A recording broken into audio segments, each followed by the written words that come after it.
ముందుగా ఈరోజు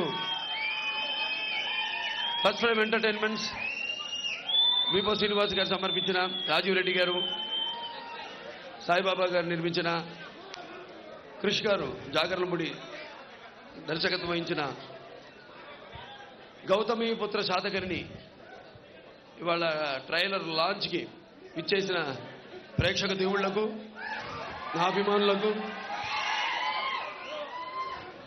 అలాగే ఈ యొక్క ట్రైలర్ విడుదల కార్యక్రమాన్ని అన్ని ప్రాంతాల్లో చూస్తున్న, వీక్షిస్తున్న తెలుగు ప్రేక్షకులకు, తెలుగు జాతికి, అలాగే ఈ కార్యక్రమానికి ఈనాడు ఇక్కడికి విచ్చేసిన మన తెలుగుదేశం పార్టీ కరీంనగర్ జిల్లా అధ్యక్షులు రమణ గారికి, అలాగే విజయరమణారావు గారికి, పెద్దిరెడ్డి గారికి, డాక్టర్ సత్యనారాయణ గారికి, అలాగే ముఖ్యంగా మా సుధాకర్ రెడ్డి గారికి, నైజాం డిస్ట్రిబ్యూటరు మా చిత్రానికి మొట్టమొదటి సినిమాని తీసుకుంది ఆయనే. అంటే ఎంతో విశ్వాసంతో, ఎంతో ధైర్యంతో ఆయన, అంటే మా అందరి మీద టీం, నేను ఏదన్నా ఒక సమిష్టి కృషిని నమ్ముతాను నేను ఎప్పుడు. ఎందుకంటే రెండు చేతులు కలిస్తేనే చప్పుడవుతాయి.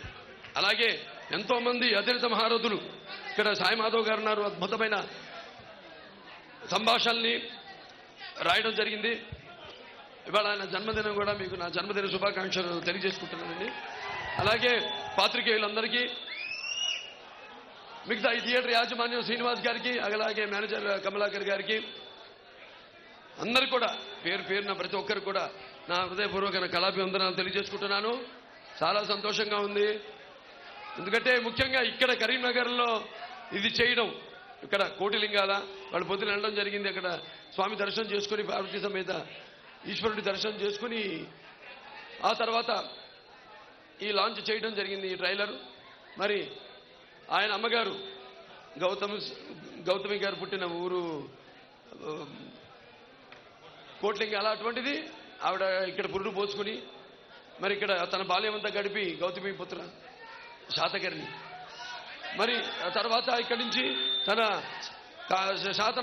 శాతవాహన సామ్రాజ్యానికి సింహద్వారం అయిన కోటిలింగాల నుంచి అటు మెదక్ జిల్లా కొండాపూర్ నుంచి కొన్నాళ్ళు పరిపాలన సాగించి ఆ తర్వాత అమరావతి రాజధానిగా, అటు శ్రీకాకుళం, కృష్ణా జిల్లా శ్రీకాకుళం, అటు నుంచి ప్రతిష్టానపురం అంటే ఉజ్జయిని నుంచి ఈ అఖండ భారతదేశాన్ని ఏకఛత్రాధిపత్యంగా పరిపాలన సాగించిన మహానుభావుడు, శకపురుషుడు మన శాతకర్ణి. అటువంటిది ఆ చల్లని సముద్ర గర్భంలో దాగిన బడబాలను ఎంతో ఆ నల్లని ఆకాశంలో కనిపించని భాస్కరులందరూ అన్నారు మహాకవి దాశరథి గారు. అలాగే మరి ఈనాడు మనం నిజంగా చూస్తే మనకంటూ ఒక దేశాన్నిచ్చి, మనదైన చరిత్రనిచ్చి, ఒక వారసత్వాన్ని ఇచ్చి, ఈ ప్రపంచ పటంలో మన దేశానికి ఒక గౌరవాన్ని ఇచ్చి, ఒక బిడ్డ ఎరుగని పురిటి నొప్పుల్లా ఈ పొడవి గర్భంలో కానరాని ఒక భాస్కరుని వీరగాథ ఈ శాతకర్ణి, గౌతమి పుత్ర శాతకర్ణి.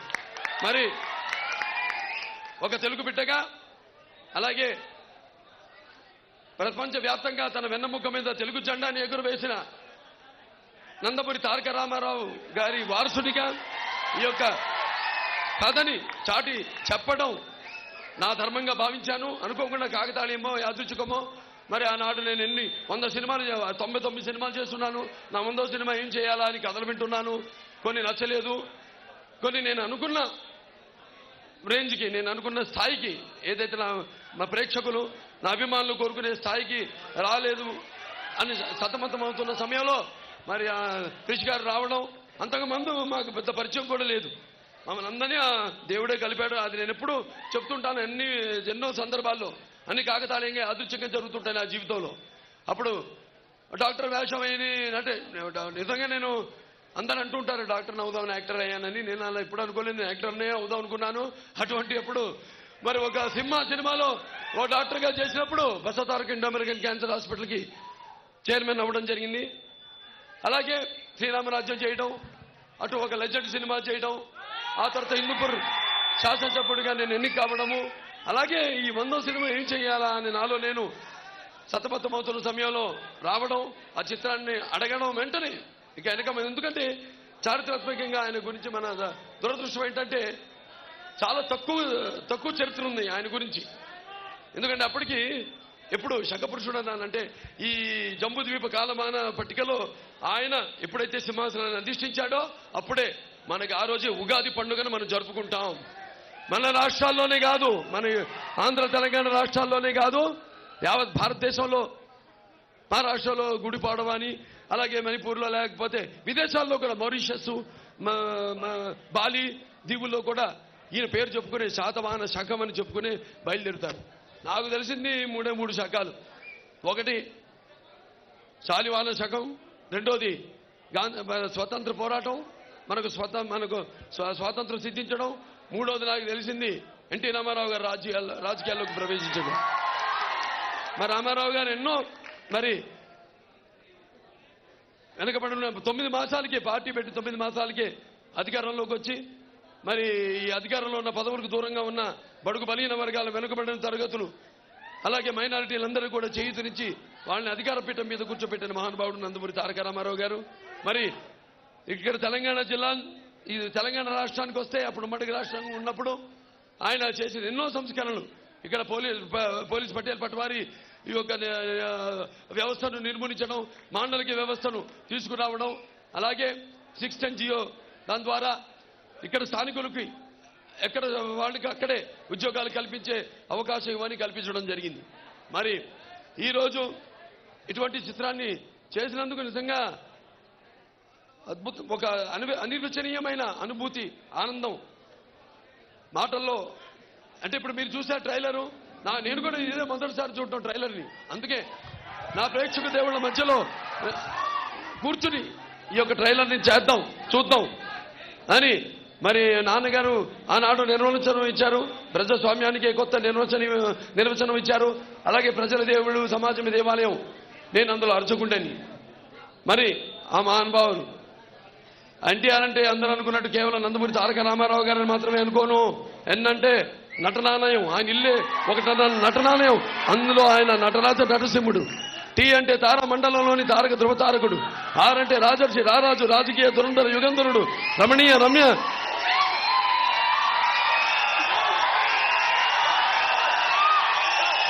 కమనీయ సౌమ్య గుణధాముడు.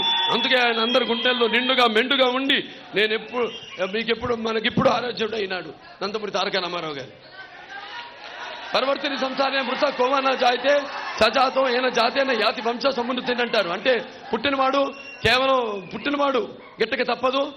కానీ ఎవరైతే తన కుటుంబానికి, ఎవరైతే తన పుట్టిన గడ్డకి, ఎవరైతే అంటే ఊరికి, అలాగే ఎవరైతే తన పుట్టిన ప్రాంతానికి, దేశానికి పేరు ప్రతిష్టలు ప్రఖ్యాతులు తీసుకొస్తారే వాళ్ళ జన్మే సార్థకత చెందుతుంది. అలాగే నేహాభికమలా శోతి ప్రత్యవాయన విద్యతే స్వల్పమస్య ధర్మస్య త్రాయితే మహత్వ భయాత్ అంటారు. అంటే అటు వాళ్ళ యుగ పురుషులు, అవతార పురుషులు, వాళ్ళకి చావు పుట్టగలతో ఎటువంటి భయం ఉండదు, ఎటువంటి పరిచయం ఉండదు వాళ్ళకి. వాళ్ళు అటువంటి వాళ్ళల్లో ఒక శాతకర్ణి, ఒక గాంధీజీ గారు, ఒక అంబేద్కర్ గారు, ఒక శంకరాచార్యుల వారు, ఒక ఆది శంకరాచార్యుల వారు, అలాగే ఒక ఎన్టీ రామారావు గారు. ఎన్నో సినిమాలు చేశాను, ఎన్నో అంటే సాంఘిక సినిమాలు చేశాను, జానపద సినిమాలు చేశాను, చారిత్రాత్మక సినిమాలు చేశాను, అలాగే ఫ్యాంటసీ సినిమా చేశాను, ఆదిత్య 369, ఇలాంటి పౌరాణిక సినిమాలు చేశాను. ఇలాంటి అన్నీ చేసి నాకు ఇటువంటి బ్రహ్మాండమైన పాత్ర నాకు లభించడం అనేది నా పూర్వజన్మ సుకృతంగా భావిస్తున్నాను. ముందుగా అది నా తల్లిదండ్రులకు, ఆ భగవంతుడికి నా ధన్యవాదాలు తెలియజేసుకుంటాను. నాకు కరీంనగర్కి ఎంతో దగ్గర సంబంధం ఉంది. ఎప్పుడు ప్రతి సినిమా, ఏ సినిమా అయినా, నా సినిమా విజయవంతం అయినప్పుడు నా యొక్క జైత్రయాత్రలో ఇక్కడ నరసింహస్వామిని, అంటే ఉగ్రమైన మహర్షులు జలంతో సర్వతోముఖం నృత్యం భీషణ భద్రం నృత్యం నమామ్యం, ఆయన్ని దర్శించుకోవడం, ధర్మపురి నరసింహస్వామిని దర్శించుకోవడం ఒక ఆనవాయితీ. ఇవాళ మళ్ళీ వస్తాను. ఈ చిత్రం నాకు తెలుసు. ఈ చిత్రానికి ఎట్లాగైతే ఆనాడు ఒక కాలం ఎదురు చూసిందో కోలమానానికి, ఈ జంబూద్వీప ఎలాగైతే నాకు ఒక ఈ ప్రకృతి అష్టదిక్కులు లేకపోతే పంచభూతాలు ఎలాగైతే మాకు ఒక గుర్తింపు కావాలి అని ఎదురు చూసి శకపురుషుడు ఈ యొక్క శాతకర్ణి అవతరించాడో అలాగే మా షూటింగ్ జరిగిన రోజులు కూడా ఎప్పుడు ఎటువంటి అంతరాయం కానీ ఎటువంటి ఆటంకం కానీ కలగకుండా నిరాటంకంగా అద్భుతంగా షూటింగ్ జరిగింది. ప్రకృతి కూడా సహకరించింది. ఒకనొక సందర్భంలో మధ్యప్రదేశ్లో పోయి షూటింగ్ చేస్తుంటే మొత్తం భారతదేశంలో అంతా వర్షం పడుతూ అవుట్డోర్ అంటే బయట షూటింగ్లు చేస్తే స్టూడియో బయట షూటింగ్లు జరుగుతున్న షూటింగ్లు అన్నీ కూడా ఆగిపోయినాయి. మా ఒక్క షూటింగ్ తప్ప మధ్యప్రదేశ్ మహేశ్వర్లో షూటింగ్ చేస్తున్నాం. ఏదో భోజన విరామ సమయంలో వర్షం పడేది. మళ్ళీ భోజనాలు అవ్వగానే మళ్ళీ మేమంతా సమాయత్తమైనప్పుడు మళ్ళీ షూటింగ్కి వెళ్దామని ఆగిపోయింది వర్షం. అలా ఎంతో అద్భుతంగా ప్రకృతి కూడా ఎంతో ఆనందిస్తుంది. ఇవాళ మా అందరి అదృష్టం. ఇవాళ నిర్మాతలు మా రాజీవ్ రెడ్డి గారు ఉన్నారు, బీబో శ్రీనివాస్ గారు ఉన్నారు, సాయిబాబా గారు ఉన్నారు. వాళ్ళంతా ఒక మంచి చిత్రాన్ని అందించాలి అని మంచి సత్సంకల్పంతో ఈ చిత్రాన్ని ఆరంభించడం జరిగింది. అలాగే ఇక కృషి గారు మన తెలుగు పరిశ్రమే కాదు యావత్ భారత చలనచిత్ర పరిశ్రమ గౌరవించదగ్గ దర్శకులు ఆయన. ఎందుకంటే ఇవాళ ఎన్నో సినిమాలు చేశారు ఆయన తెలుగులో. ఐదు సినిమాలు, ఆరో సినిమా మనం చూసుంటాం. సినిమాకి ఎటువంటి పోలిక లేకుండా ప్రజలకి ఏదో మంచి సినిమా, ఒక కొత్తదనం సినిమాకి వ్యత్యాసం చూపించాలని, ఏదో కొత్తదనాన్ని అందించాలని ఎప్పుడు ఉవ్విళ్ళూరే వ్యక్తి మన డైరెక్టర్ కృషి గారు. ఆయన ఇవాళ మన తెలుగు చలనచిత్ర రంగానికి సంబంధించిన వ్యక్తి కావడం, దర్శకుడు కావడం మనందరి అదృష్టమని ఈ సభాముఖంగా తెలియజేసుకుంటున్నాను. అలాగే సాయి మాధవ్ గారు ఉన్నారు. సాయి మాధవ్ గారు మరి అద్భుతంగా సంభాషణల్ని అంటే నేను చెప్పాను చారిత్రాత్మకంగా చాలా తక్కువ ఉంది. ఎందుకంటే ఆ రోజుల్లో ఈ చరిత్రలు లిఖించేవాళ్ళు ఫస్ట్ సెంచరీ ఆఫ్టర్ డెత్ అంటే 178వ సంవత్సరం. అప్పటికి ఎవరు రాలా మన దేశానికి. మరి ఎక్కువ చరిత్ర లేదు. వాళ్ళ అమ్మగారే శాసనం మీద చెక్కిచ్చింది, అది కాశీలో ఉంది. దాన్ని ఆధారం చేసుకుని పుస్తకాల్లో పెద్దలు కొంతమంది ఆయన పేరు పరబ్రహ్మ శాస్త్రి గారు పాపం ఆయన కాలం చేశారు. ఆయనకి సభాముఖంగా నా ఘన నివాళులు అర్పించుకుంటున్నాను. ఎందుకంటే ఆయనే మొట్టమొదటిసారి ఆయన గుంటూరు జిల్లా చెన్నకొండూరుకి చెందిన ఆయన ఇక్కడ తవ్వకాలు చేసి కొండపల్లి కోటిపల్లిలో ఆ నాణాలన్నీ కూడా బయటపెట్టి పైగా ఈ శాతవాహనులు తెలుగు వాళ్ళు అని నిరూపించింది ఆయన. అలాగే రుద్రమదేవి, మన ఓరుగల్లు రుద్రమదేవి మీద కూడా ఎంతో పరిశోధన చేసిన వారు. ఆయనకి సభాముఖంగా నా ఘన నివాళి అర్పిస్తున్నాను. ఆయన ఆత్మశాంతించాలని ఎన్నో అదృశ్య రూపాలు ఈ సినిమాని అలా ముందుకు తోసుకుంటూ ఇంత శరవేగంగా చాలా మందిని అమ్మలా ఈ చిత్రం అయిపోయిందా ఏంటి నిజంగా ఏదో అన్నారు మీరు ఉగాది కానీ విడుదల సంక్రాంతి కానీ ఏంటి సినిమా అయిపోయిందా నిజంగానా అని ఆశ్చర్యచకితులయ్యారు అందరూ. ఇవాళ ఇంత శరవేగంగా ఎటువంటి మరి పెద్ద చిత్రం మామూలుగా అయితే 2-3 సంవత్సరాలు తీసుకుంటారు ఇటువంటి చిత్రానికి. పైగా కథ లేని చిత్రం అంటే చారిత్రాత్మకంగా చాలా తక్కువ తెలిసిన సినిమా మనకి. అశోకుడు గురించి విన్నాం, చంద్రగుప్తుడు గురించి విన్నాం, కానీ మన దురదృష్టం ఒక శకపురుషుడి గురించి మనకి తెలియదు. మరి మా ప్రయత్నం వల్ల ఏ సినిమా చేసినా సరే ఆ చిత్రం ద్వారా నాన్నగారు అన్నట్టు నేను అన్నట్టు నరసింహనాయుడులో ఏంటి అది కళ్ళు మూసుకుని కనేది కళ, కళ్ళతో అభినయించేది కళ, నిద్రపోతున్నప్పుడు కనేది కళ, నిద్రపోతున్న సమాజాన్ని మేల్కొల్పేది కళ. అటువంటి మా ఈ యొక్క ప్రయత్నం చిన్న ప్రయత్నం ఉంటాం. మేము చిన్న ప్రయత్నాలు చేయం, పెద్ద ప్రయత్నాలు చేస్తాం. ఈ పెద్ద ప్రయత్నాలకి ఎంతో పెద్ద మనసుతో ఆదరిస్తారని చిత్రం ఘనమీజం సాధిస్తుందని ఘంటాపదంగా చెప్పగలుగుతున్నాను. ఎందుకంటే తదేవ మూడుతూ ఉంటాం, సంకల్ప బలీయం అంటాం. ఈ రెండు తోడైన చిత్రం మా గౌతమీపుత్ర శాతకర్ణి. మరి ఆనాడు ఎన్నో రకాల పాత్రలు నాన్నగారు చేశారు.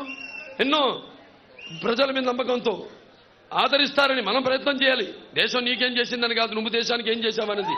అలాగే ఆయన ప్రజల నాడిని బట్టి నేను వెళ్ళడం కాదు, ఆయనకి ఎన్నో శక్తులు అదృశ్య రూపంలో ఆయన వాటన్నింటినీ ఆహార్యంగా అయితేనేమి, వాచకంగా అయితేనేమి ఎన్నో అద్భుతమైన చిత్రాలు చేసి మీ ముందు ఆయన అంటే సొంత సినిమాలు వ్యాపారాత్మకంగా కాకుండా సమాజానికి ఒక మంచి సందేశం ఇద్దామని ఒక వరకట్నం అయితేనేమి, ఒక తల్లపెల్లం అయితేనేమి, ఒక గోడదిద్దరు కాపురం అయితేనేమి, ఒక పిచ్చి పుల్ల అయితేనేమి, ఒక తోడు దొంగలు అయితేనేమి, ఇటువంటి ఎన్నో అద్భుతమైన సినిమాలు తీసి సందేశాన్ని ఇస్తూ అటు ఆయన నిర్మాతల్ని వ్యాపారాత్మకంగా వాళ్ళు దెబ్బతినకూడదని వాళ్ళకి వ్యాపారాత్మక చిత్రాలు చేస్తూ అవన్నీ చేశారంటే అదంతా తెలుగు వారికి ఉన్న ప్రత్యేకత.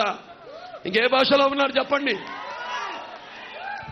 ఎవరు సాహసించలేరు. ఒక అవిటివాడికి అయితేనేమి, ఒక భీష్ముడిలో ఒక వృద్ధుడైతేనేమి, మంచి పండు వయసులో 32-34 ఏళ్లలో ఇలాంటి ఎన్నో అద్భుతాలు. మన రాజుపేదలో ఒక కురిపి వేషం అయితేనేమి, ఇటువంటి అద్భుతమైన సినిమాలు ఎన్నో చేశారు. ఆయన అడుగుజాడల్లోనే మరి ఆనాడు ఆయన ఆ పుణ్య దంపతులు పెట్టగా, అలాగే ఒక కళామ తల్లి ముద్దు పెట్టగా ఎన్నో చిత్రాలు నేను చేయడం జరిగింది. ఒక ఆదిత్య శిక్షణ అనేది అయితేనేమి, ఒక భైరవ దీపం అయితేనేమి, మొన్న రిలీజ్ అయిన శ్రీరామరాజ్యం అయితేనేమి, ఇవన్నీ కూడా మీరందరూ ఆశీర్వదిస్తున్నారు.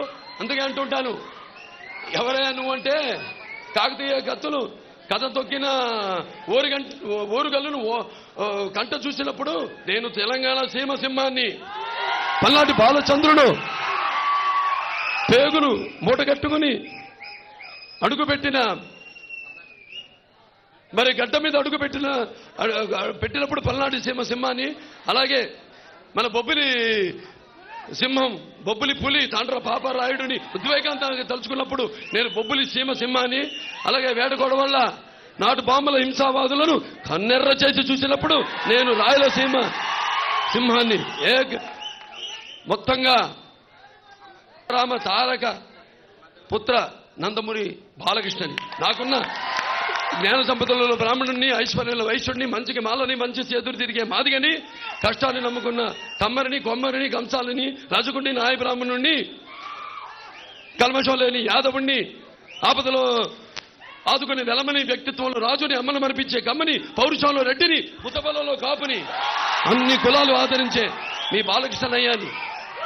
ఇంకా మీరిస్తున్న ఈ విజయాలకి ఇంకా ఎంతెంతో రెట్టింపు ద్విగుణీకృతమైన ఉత్సాహంతో ఇక ముందు ఎంతో ఇంకా ఇంత అద్భుతమైన కలియకలతో, నా ఒక్కడి వల్ల కాదు, నా నిర్మాతలు వారే నాకు ఎప్పుడు శ్రీరామరక్ష. నిర్మాతలు ఒక సినిమాలో పనిచేసే ప్రతి సాంకేతిక నిపుణుడు. ఇవాళ ఈ సినిమా కెమెరామెన్ గురించి చెప్పుకోవాలి, బాబా గారికి ఎంతో అద్భుతంగా చూస్తున్నారు సినిమాల్లో. మన అద్భుతంగా ఇవాళ యావత్ మొత్తం మనం ఏ అంతర్జాతీయ సినిమాలు ఏవైతే చూస్తున్నామో మనం వాటికి తగ్గట్టుగా వాటికి లేదా వాటిని అధిగమించి కూడా ఎంతో అద్భుతంగా అన్ని రకాలుగా అన్ని హంగులతో ఈ సినిమా మీ ముందుకు రాబోతుంది. తప్పకుండా మీరందరూ ఈ చిత్రాన్ని ఆశీర్వదిస్తారని, అలాగే నా అభిమానులు ఉన్నారు, ఇంతకాలం నా నుండి ఏమి ఆశించకుండా మీరు చూపిస్తున్న అభిమానమే నాకు శ్రీరామరక్ష. ఎందుకంటే అభిమానం అనేది ఎటువంటి డబ్బుతో కొనేది కాదు, ఎటువంటి ప్రలోభాలకి లొంగేది కాదు. కాబట్టి అటువంటి విలువైన అభిమానాన్ని ఇంతమంది అభిమానులు పొందడం అంటే అది మీకు నాకు ఏ రుణానుబంధమో, ఏ పూర్వజన్మ సుకృతమో, ఏ విడదీయలేని అనుబంధమో కదా అని నాకు అనిపిస్తూ ఉంటుంది. నా అభిమానులు ఎప్పుడూ ఆదర్శంగా నేను చేస్తున్న ప్రతి కార్యక్రమానికి కూడా, మంచి కార్యక్రమాలకి మీరు కూడా ఆదర్శంగా మిగతా అభిమానులకి మీరంతా ఎంతగానో మంచి సంక్షేమ కార్యక్రమాలు చేపడుతున్నారు. చేపట్టి ఇంకా ముందు ఈ యొక్క వారసత్వాన్ని ముందుకు తీసుకెళ్లాలని కోరుకుంటూ మరొకసారి ఈ సభాముఖంగా మా నిర్మాతలు వాళ్ళందరూ కూడా ఈ ప్రయత్నం చేసినందుకు వాళ్ళకి నా అభినందనలు తెలియజేసుకుంటూ యావత్ మరి ఎట్లా అంటే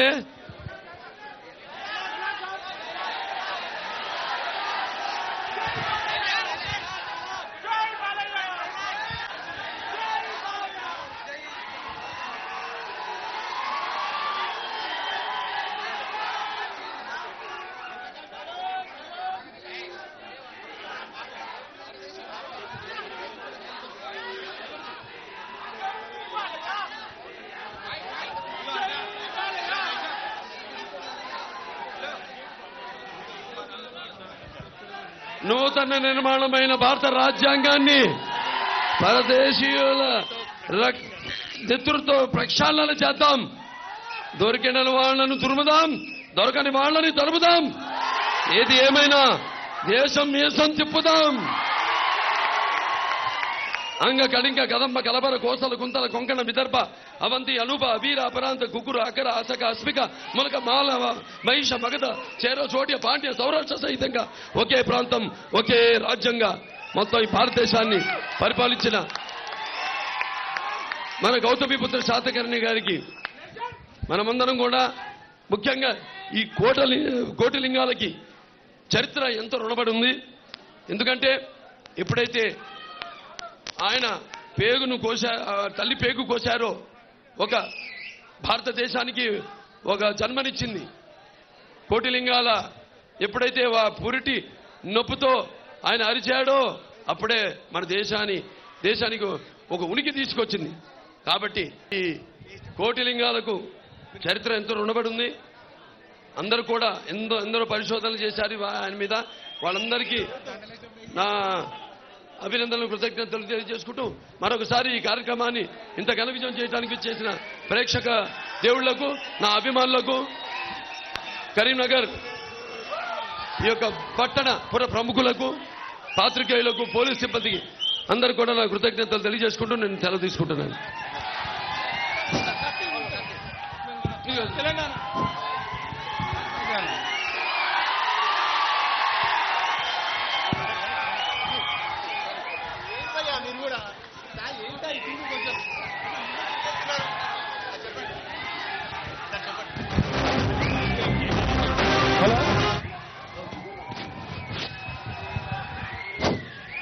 ఇప్పుడు అఖిల భారత నందమూరి బాలకృష్ణ కన్వీనర్ శ్రీధర్ గారు సన్మానిస్తున్నారు బాలకృష్ణ గారిని. తదుపరి వరంగల్ జిల్లా అడ్లవటి రవీందర్ గారు మరియు జొన్నాడ సాంబరెడ్డి గారు సన్మానం చేస్తున్నారు. తదుపరి కరీంనగర్ జిల్లా నందమూరి బాలకృష్ణ ఫ్యాన్స్ అసోసియేషన్ అధ్యక్ష కార్యదర్శులు సందబోయిన రాజశం గారు మరియు ఒంటెల కామేశ్వరరెడ్డి గారు, మారుతి గారు, గౌరవ అధ్యక్షులు అశోక్ కుమార్ గారు సన్మానం చేస్తారు. తదుపరి